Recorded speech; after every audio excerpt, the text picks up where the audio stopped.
पहले आप समझो कि सेकंड प्रोवाइजो क्या बोलता है। सेकंड प्रोवाइजो बोलता है कि गवर्नमेंट को छोड़ दो, रेसिपेंट ने सप्लायर को 180 डेज के अंदर इनवॉइस का अमाउंट पे कर देना चाहिए, value of supply plus GST, total amount उसको 180 days from the date of issue of invoice, इतना अमाउंट जो भी इनवॉइस का अमाउंट है रेसिपेंट ने सप्लायर को पे कर देना चाहिए। अगर वो नहीं पे करता तो नॉन कंप्लायंस में यहाँ पे क्या गड़बड़ होगी वो आपको अमेंडमेंट में मैं बता देता हूं। अब एक क्लिप ऐड कर देता हूं और वहां पे पूरी अमेंडमेंट में आपके साथ में डिस्कस कर लेता हूं, ठीक है। ये अमेंडमेंट देख लो, वो क्लिप देख लो, फिर अपन ये है सेक्शन 16(2) का सेकंड प्रोवाइजो जो मेरे को तुम्हारे साथ डिस्कस करना है। ये रीसेंट वाली अमेंडमेंट बड़ी इंपॉर्टेंट है। ये वही पैराग्राफ है, लेकिन इस पैराग्राफ में मैंने 3 बाइफरकेशन कर रहे हैं, क्योंकि ये तीनों बाइफरकेशन आपको अलग अलग कॉन्सेप्ट के बारे में बताएंगे। इसको मतलब बाइफरकेट करके मैंने और भी अच्छे से लिखा हुआ है। अब एक बात समझो, ये तीनों चीजें हैं जो चेंज हुई है, जो आपको समझनी पड़ेंगी। पहले बात क्या होती थी, इसके पहले क्या होता था, अमेंडमेंट के पहले ये होता था कि अगर रेसिपेंट ने सप्लायर को 180 डेज के अंदर इनवॉइस का amount, that means value of supply plus जो भी जीएसटी उस पे लगी हुई है, 180 डेज के अंदर पे नहीं किया, तो जितना भी उसने नॉन पेमेंट किया, मतलब जितनी भी पेमेंट बैलेंस रखी है, उतना प्रोपोर्शनेट आईटीसी उसको गवर्नमेंट को रिवर्स करके वापस दे देना है आफ्टर 180 डेज। अब यहाँ पे अमेंडमेंट पॉइंट नंबर 1 क्या बोल रही है, जो मैंने फर्स्ट वाला बॉक्स बनाया है, पॉइंट नंबर 1 वाली अमेंडमेंट में बोला गया कि अगर 180 डेज के अंदर रेसिपेंट ने सप्लायर को फुल आईटीसी का, फुल इनवॉइस का अमाउंट, मतलब इंटायर इनवॉइस अमाउंट, अगर फॉर एग्जांपल मान लो इनवॉइस का अमाउंट था 10 लाख के गुड्स थे, प्लस उसके ऊपर 1,80,000 का जीएसटी था 18%, 11,80,000 अगर इनवॉइस का अमाउंट था, तो इंटायर इनवॉइस अमाउंट 180 डेज के अंदर पे कर देना ही चाहिए। और अगर नहीं पे किया, 180 डेज के अंदर फुल इनवॉइस अमाउंट नहीं पे किया, तो उसके 180 डेज के बाद में पूरा का पूरा आईटीसी जो भी उस इनवॉइस में था वो पूरा गवर्नमेंट को देना होगा। इस इनवॉइस में आईटीसी का अमाउंट था 1,80,000 का, तो पूरा का पूरा अमाउंट गवर्नमेंट को 180 डेज के बाद में देना होगा। दूसरी मार पड़ेगी जो पॉइंट नंबर 2 में लिखा हुआ है, ये अमाउंट जो आपको गवर्नमेंट को देना है along with interest, applicable interest under section 50। लेकिन एक बात समझना, जो इंटरेस्ट की जो सेक्शन है, सेक्शन नंबर 50, उसमें भी अमेंडमेंट आई है, तो उससे रिलेटेड भी मैं आपको यहाँ पे थोड़ा सा आइडिया दे दूंगा। पूरा सेक्शन 50 तो यहाँ पे डिस्कस नहीं कर सकते, वो बड़ा अमेंडमेंट है, लेकिन उससे रिलेटेड मैं आपको यहाँ पे गाइड कर दूंगा कि वो इंटरेस्ट का अमाउंट कैसे और कितना ऐड करना है। तीसरी बात, अगर मेरे को 180 डेज के बाद में पूरा आईटीसी का अमाउंट 1,80,000 अगर गवर्नमेंट को देना पड़ता है, क्योंकि मैंने amount full ITC full invoice value पे नहीं किया था, तो जो भी अमाउंट पे करना है अलॉन्ग विद इंटरेस्ट, ये कब पे करना है, किस मंथ में पे करना है, कौन से 180 डेज के बाद में किस मंथ की टैक्स लायबिलिटी में मुझे पे करना है, किस मंथ के 3B में मुझे पेमेंट करनी है, ये इन्होंने यहाँ पे इस 3rd पॉइंट में बताया। ये तीनों चीजें अलग अलग एंगल से समझेंगे, क्योंकि आपको क्वेश्चन कहीं से भी आ सकता है, ठीक है। ये अमेंडमेंट के अंदर 3 चीजें हैं जिसपे फोकस मैं रखूंगा और मैं आपको एक एक करके बताता हूँ। पहली वाली अमेंडमेंट जो पहला वाला जो उस मेरे को पॉइंट समझाना है, इसका पहला वाला पॉइंट इन्होंने बोला, जो मैंने आपको वही बताया कि अगर पूरा का पूरा इनवॉइस अमाउंट पे नहीं किया 180 डेज के अंदर, तो 180 डेज खत्म होने के बाद में पूरा ITC in respect of that invoice को फुल आईटीसी का अमाउंट आपको गवर्नमेंट को देना होगा। फॉर एग्जांपल, जैसे मैंने बताया कि अगर 11,80,000 जो इनवॉइस वैल्यू था, ये टेबल देखो, आपको ये समझ में आ जाएगा। बात करते हैं लेफ्ट हैंड साइड वाले की। अगर जो इनवॉइस में अमाउंट था 11,80,000, 10 लाख के वैल्यू ऑफ सप्लाई था, प्लस उसके ऊपर जो जीएसटी था 1,80,000, पूरा 11,80,000 पे करना था 180 डेज में, और पे कर भी दिया, तो ऐसे केस में सेकंड प्रोवाइजो का 16(2) का सेकंड प्रोवाइजो की नॉन कंप्लायंस हिट नहीं होगी। दैट मींस 180 डेज के बाद उसको कोई भी आईटीसी रिवर्स करके देना नहीं है गवर्नमेंट को, तो नॉर्मल केस है। लेकिन यहां पे अगर देखो 180 डेज में पूरा अमाउंट पे नहीं किया, तो पूरा का पूरा आईटीसी देना पड़ेगा। फॉर एग्जांपल, रेसिपेंट ने सप्लायर को 11,50,000 रुपीज पे कर दिए थे, सिर्फ 30,000 का पेमेंट बैलेंस रखा था, और वो भी जानबूझ के, क्योंकि उनके बीच में कोई डिस्प्यूट चल रहा था उस ट्रांजेक्शन को लेकर के। फिर भी गवर्नमेंट ने बोला नहीं, अगर 30,000 की पेमेंट क्या 1 रुपए का भी बाकी होगा, तो पूरा का पूरा आईटीसी 1,80,000 का आईटीसी गवर्नमेंट को देना होगा अलॉन्ग विद इंटरेस्ट। ये मार पड़ेगी, ठीक है। ये एक अच्छी वाली, मतलब बड़ी वाली अमेंडमेंट है, जिसको देख के आपको ध्यान देना चाहिए एग्जाम में।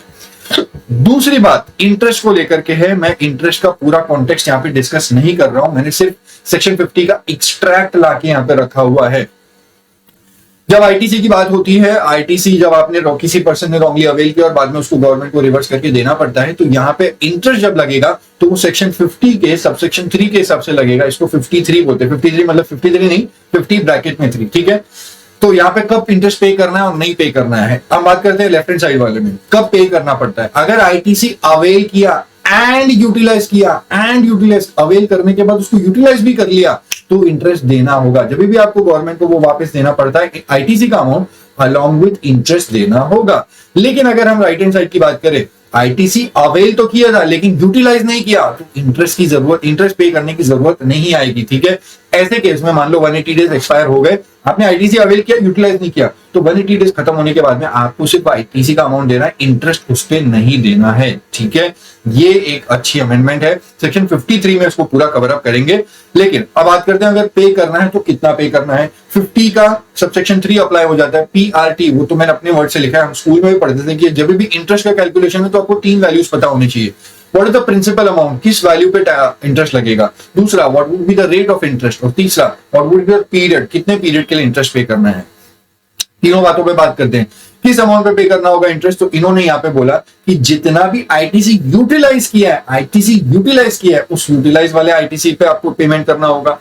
दूसरी बात, किस रेट ऑफ टैक्स पे इंटरेस्ट देना होगा, यहाँ पे 18% पर एनम की रेट से इंटरेस्ट देना होगा। सेक्शन 53 के अंदर 50 वाले 3 के अंदर लिखा हुआ है मैक्सिमम 24% एज में भी नोटिफाई, तो नोटिफाई करके बताया है इंस्टीट्यूट ने, मॉड्यूल में सप्लीमेंट्री में भी डाला है कि 18% अप्लाई होगा।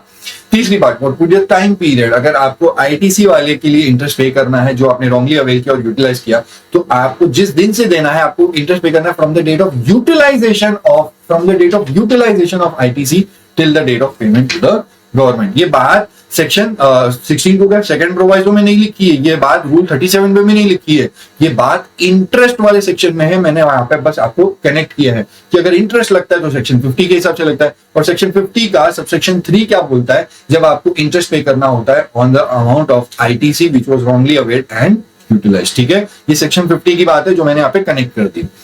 सेक्शन 50 पूरा ये नहीं है और बहुत बड़ा है, वो बड़ा उन्होंने ड्राफ्ट पूरा सेक्शन 50 को ड्राफ्ट किया, और रूल 88 भी है, नया रूल इंसर्ट हुआ है। तो जब इंटरेस्ट कंप्यूट करना होगा वो किस रेट पे कंप्यूट करना है, किस अमाउंट पे और कितने पीरियड के लिए, वो पूरी बात नए वाले रूल के अंदर है, रूल 88B। ठीक है, वो पूरी बात वहां पे डिस्कस होगी। दिस जस्ट इनकम्प्लीट डिस्कशन जहां पे मैंने आपको थोड़ा सा आइडिया दिया उसके बारे में। रूल 88B देखेंगे जब मैं इंटरेस्ट वाला सेक्शन 50 तुम्हारे से बात करूंगा। थर्ड वाली चीज, अभी आपको गवर्नमेंट को पे कब करना है वो सेकंड प्रोवाइजो में ही लिखा हुआ है, सेक्शन 62 के सेकंड प्रोवाइजो में रूल 37 है, उस रूल 37 को इन्होंने रीड्राफ्ट करके लिखा। बोला कि जब भी अमाउंट अगर पे करने को आएगा 180 डेज के बाद में पे करना पड़ता है, क्योंकि आपने पेमेंट नहीं किया सप्लायर को 180 डेज में, तो आपको आईटीसी का amount plus along with applicable interest पे करना होगा। जीएसटीआर 3B जब भी नेक्स्ट उसके बाद में 180 डेज एक्सपायर होने के बाद में जो भी नेक्स्ट जीएसटीआर 3B फाइल करने की डेट आएगी, उस वाले जीएसटीआर 3B में आपको ये अमाउंट देना होगा अलॉन्ग विथ इंटरेस्ट। ठीक है, मैंने एग्जांपल लिखा है नीचे ऑरेंज वाले बॉक्स में।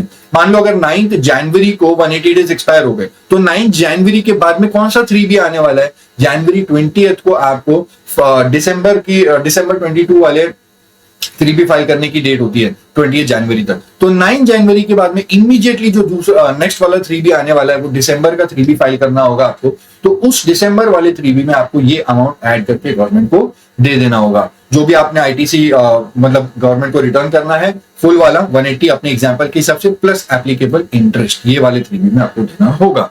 ये यहाँ पे पूरी डिस्कशन थी जो मेरे को वो नॉन कंप्लायंस वाले पैराग्राफ से करनी थी, तीनों बातें खत्म हो गई। एक बात के लिए खाली ये बात सुन लो, ये गड़बड़ क्या हुई है, ये गड़बड़ ये हुई है कि सिर्फ आपके मई 2023 वाले अटेम्प्ट के लिए ये जो अमेंड हुआ ये अप्लाई होगा। पहले जो होता था कि आपको सिर्फ प्रोपोर्शनेट, अगर आपने पार्ट पेमेंट कर दिए, थोड़ा ही अमाउंट बाकी है, तो जितना भी अमाउंट बाकी है उतना प्रोपोर्शनेट आईटीसी रिवर्सल करना होता था। लेकिन ये इन्होंने चेंज करके इस अटेम्प्ट में ये तो लाया रीड्राफ्ट करके कि भाई नहीं, अगर फुल आईटीसी पूरा इनवॉइस का अमाउंट नहीं पे किया तो पूरा आईटीसी रिवर्सल गवर्नमेंट को पे करना होगा। ये सिर्फ मई 2023 में ही एप्लीकेबल है, क्योंकि यहाँ पे इंडस्ट्री से बैकलैश आया और इन्होंने वापस से उस प्रोविजन को चेंज करके नॉर्मल कर दिया। जो पहले अप्लाई होता था वही कर दिया कि भाई अगर थोड़ा भी पेमेंट बाकी है तो जितना पेमेंट बाकी है उतना प्रोपोर्शनेट आईटीसी रिवर्सल करना होगा। बाकी दोनों चीजें अप्लाई होंगी, बस ये इंटायर अमाउंट पे नहीं किया तो इंटायर आईटीसी रिवर्सल करना है, ये वाली बात आप आगे नवंबर 23 में हट जाएगी। लेकिन अगर आप अभी मई 23 के लिए ये देख रहे हो तो डेफिनेटली आपको ये पढ़ के जाना है, आगे वो वापस अमेंडमेंट होके आएगा, लेकिन वो आपके लिए अप्लाई नहीं होगा, नवंबर 23 अटेम्प्ट के लिए अप्लाई होगा। आपको यही पढ़ के जाना होगा जो मैंने बताया। ठीक है, अब जाते हैं स्क्रीन पे और बाकी चीजें डिस्कस करते हैं। ठीक है, ये अमेंडमेंट थी सेक्शन 16(2) के सेकंड प्रोवाइस से रिलेटेड वाली अमेंडमेंट। ये आपने देखी, बहुत अच्छी अमेंडमेंट है, इसको अच्छे से करके जाना। अब आपको कोई डाउट नहीं होगा, 16(2) के इस सेकंड प्रोवाइस से रिलेटेड आपको कोई डाउट नहीं होगा।